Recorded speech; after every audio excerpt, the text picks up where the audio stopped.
Hello everyone. So this is the video lesson 40 and here we are going to solve some more numerical problems related to the Fraunhofer diffraction due to the single slit.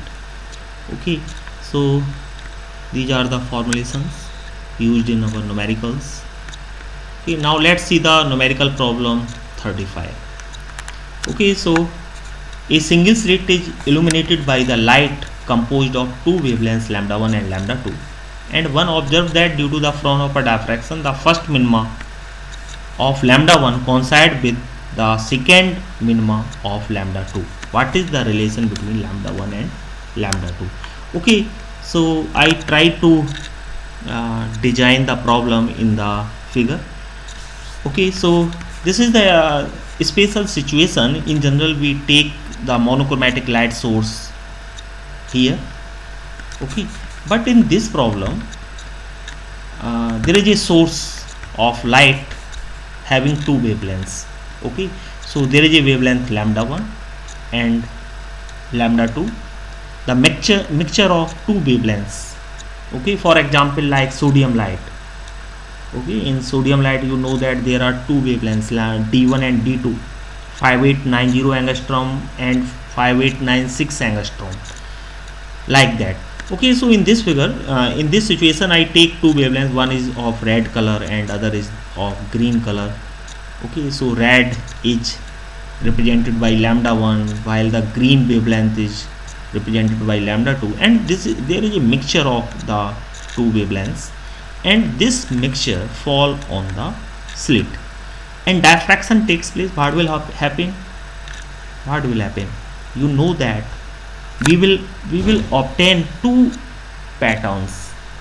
Okay, one for lambda 1, other for lambda 2, and final pattern will be the combined result of their overlapping. Okay, so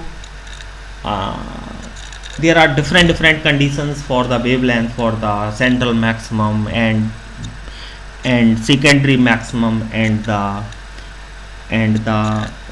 minimage.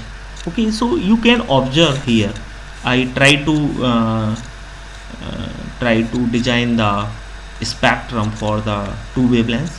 You can see here that the spread of the central maximum in the case of lambda 2 is less than that of the lambda 1.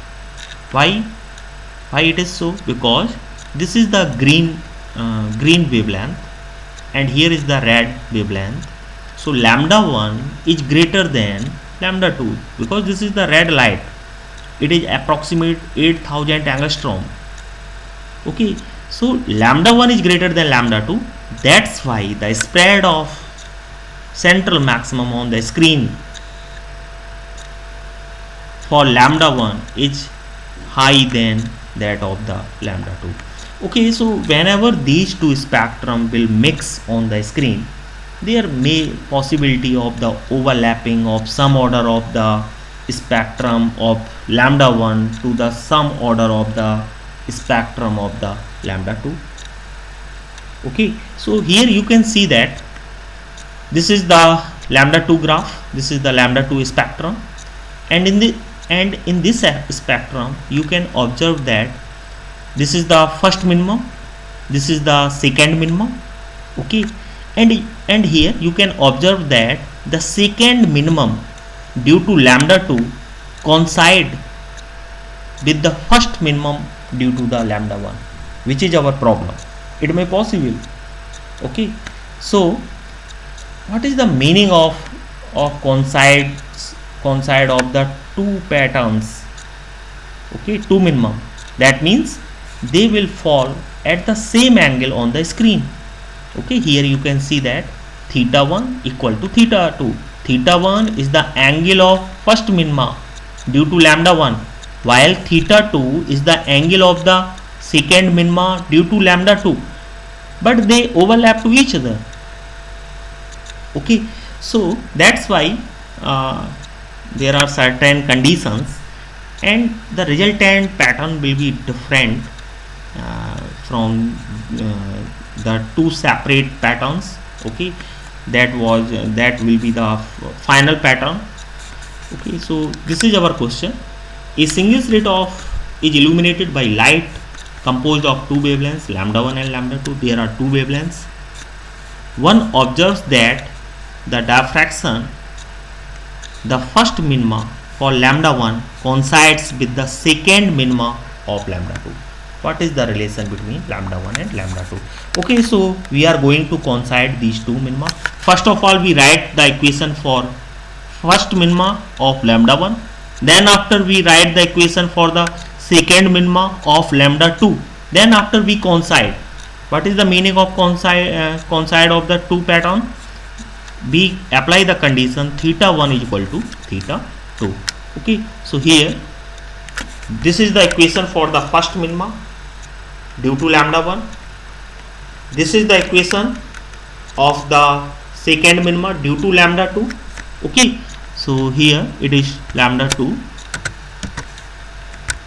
this is lambda 2, and these two minima coincide. That means theta 1 is equal to theta 2. That means theta 1 is equal to theta 2. That is lambda 1 is equal to twice lambda 2. So this is the desired relation between lambda and lambda 2. Okay, so this is the solution of this problem. Now let's see the numerical problem 36. This is the unsolved problem and take it as the assignment. Okay, so try the concept on this problem, and here I give you the answer. Okay, here we have to calculate the width of the slit and the angle first minima is produced. Okay, so you can draw the figure and you can work more precisely for the solution of this problem. Okay, so now let's see the numerical problem 37.